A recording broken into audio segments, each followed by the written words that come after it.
Salam, axşamınız xeyir olsun. Bugün paylaştığım sualın izahını vereceğim. Diqqətlə qulaq asın. Sual gördüğünüz kimi belədir ki, 7-də 1 üzəri 9-da 2 üzəri 11-də 3 üzəri 13-də 4 bərabərdir A olarsa, verilmiş ifadəni deyil, A ilə ifadə edin. A ilə ifadə edin. Demək, nə yazıram?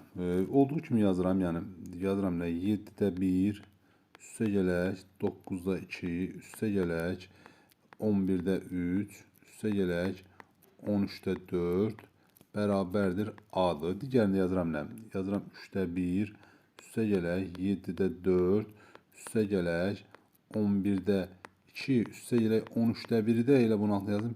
Bir x-a bərabər edirəm. Uşaqlar, yuxarıdakı bərabərliyin hər iki tərəfini vururam 3-ə. Niyə vururam 3-ə? Sonunda görəcəksiniz.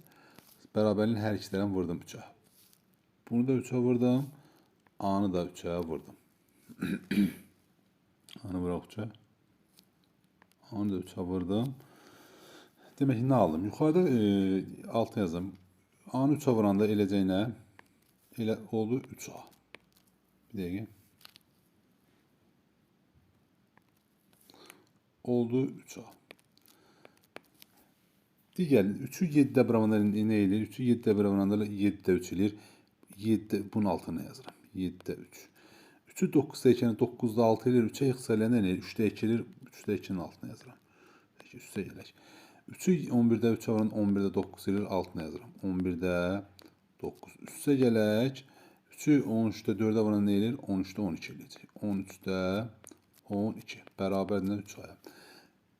Tərəf-tərəfə toplayaq. 3'də 1 ilə 3'də 2'ni tərəf-tərəfə toplayıram. 7'də tərəf-tərəfə toplayıram da. Alt-alta toplayıram daha doğrusu. Tərəf-tərəfi alt-alta toplayıram. Alt-alta toplayıram. Alt-alta. Bunu da alt-alta toplayıram. 3'də 1 ilə 3'də 2'ni toplayanda nə elədir? 1 elədir. Üstə gələk. 7'də 3 ilə 7'də 4 toplayanda 1. Üstə gələk. 11'də 9 ilə 11'də 2 1. Üstə gələk. 13'də 12 ilə 13'də 1 toplayanda nə eləyir? 1 eləyir. Bərabərdir. 3A üstə gələk x. Buradan x tapsam nə olacaq? X bərabərdir. 4 çıxılsın. 3A olacaq. Bu dəqiqə. Bu şəkildə olacaq. İnanıram ki, hamıya aydın oldu. Kimə aydın olmasa da şəxsi yazar izah edə bilərəm. Sağ olun, salamat qalın.